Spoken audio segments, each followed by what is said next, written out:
Aujourd'hui, je dessine avec vous un oiseau multicolore, un super projet pour comprendre les rudiments de l'art animalier, mais aussi du médium crayon de couleur.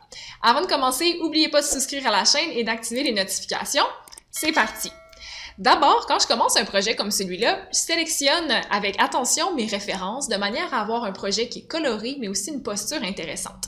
Mon petit oiseau ici, ensuite, je vais le décomposer en formes simples, des cercles, des ovales, jusqu'à ce que je réussisse à comprendre comment il est composé dans l'image, et c'est ces formes très simples que je vais reporter sur mon papier. Dans ce cas-ci, j'utilise un papier qui est plutôt gris, étant donné que je sais que je vais faire du crayon de couleur et que j'ai besoin de voir les couleurs ressortir. Si vous faites de l'art animalier d'un autre type, peut-être simplement au crayon de plomb, un simple papier d'imprimante va pouvoir suffire. D'ailleurs, dans les ateliers gratuits qu'on fait, on utilise souvent simplement un crayon de plomb avec un papier d'imprimante et c'est par la suite, une fois que vos tracés sont faits et bien proportionnés, que vous êtes capable ensuite de choisir un médium pour aller rendre votre animal plus intéressant, que ce soit l'aquarelle, le marqueur, le crayon de couleur ou même de garder simplement un rendu réaliste au plomb. Maintenant, je commence à choisir mes couleurs parmi mon kit de crayons de couleur. Ici, j'ai utilisé un kit de Faber-Castell. J'ai pas une gamme énorme de crayons de couleur, donc j'ajuste un petit peu les couleurs en fonction de ce que je vois, même si c'est pas tout à fait la même chose. Quand mes couleurs sont sélectionnées, je vais commencer par les détails les plus petits du visage de l'oiseau, comme ses yeux et ses petits poils ou ses petites plumes qui sont toutes courtes, et je vais y aller avec une grande précision avec des crayons qui sont bien aiguisés. Et ensuite, vous allez voir, j'embarque sur l'entièreté du corps. Et avec le crayon de couleur, vous allez voir, on n'a pas le choix de prendre notre temps pour faire chacune des sections avec une grande attention.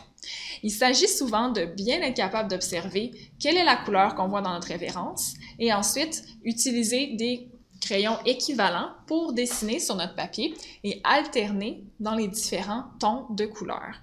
Il faut faire attention que les traits de crayon qu'on fait aille dans la direction de la texture. Dans ce cas-ci, si c'est des plumes, je vais m'assurer de respecter ceci. Une fois de temps en temps aussi, je vais utiliser mon crayon mélangeur, qui est un crayon de couleur sans couleur.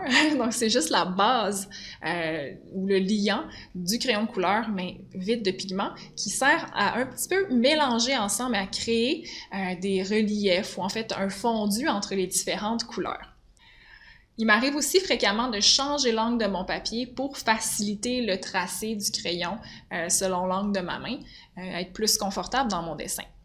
Les dessins aussi au crayon de couleur, je les fais souvent sous des très petits échantillons parce que c'est assez long couvrir une bonne partie, donc vaut mieux pas s'ambitionner puis faire quelque chose de trop gros, puis plutôt se concentrer à bien faire quelque chose de petit.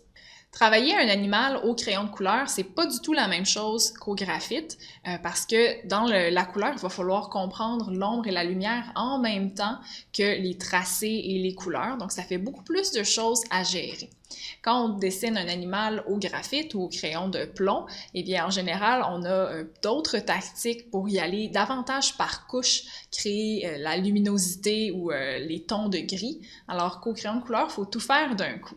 Si vous êtes débutant en dessin, je vous suggère d'apprendre d'abord à comment bien tracer vos animaux au graphite avec un simple crayon de plomb. Et quand vous êtes bon à faire vos proportions, à faire vos lignes contours, ensuite vous pouvez choisir différents médiums pour aller faire quelque chose de plus coloré et plus égayé.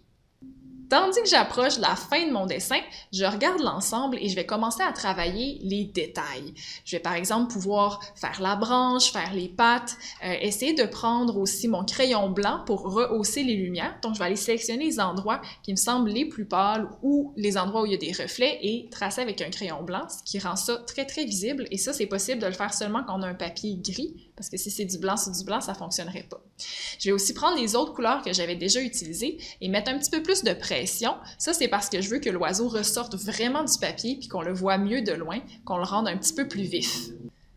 Et voilà, c'est terminé. Ce projet-là, dans son entier, a pris environ 1h10. C'est pas toujours des projets extrêmement longs, mais toujours des projets qui sont très constructifs. Je vous invite à venir au prochain atelier animalier. Vous pouvez regarder dans la description pour trouver le lien. N'oubliez pas aussi de vous abonner à la chaîne et de rester à l'affût des prochaines vidéos qui sortent. À bientôt tout le monde!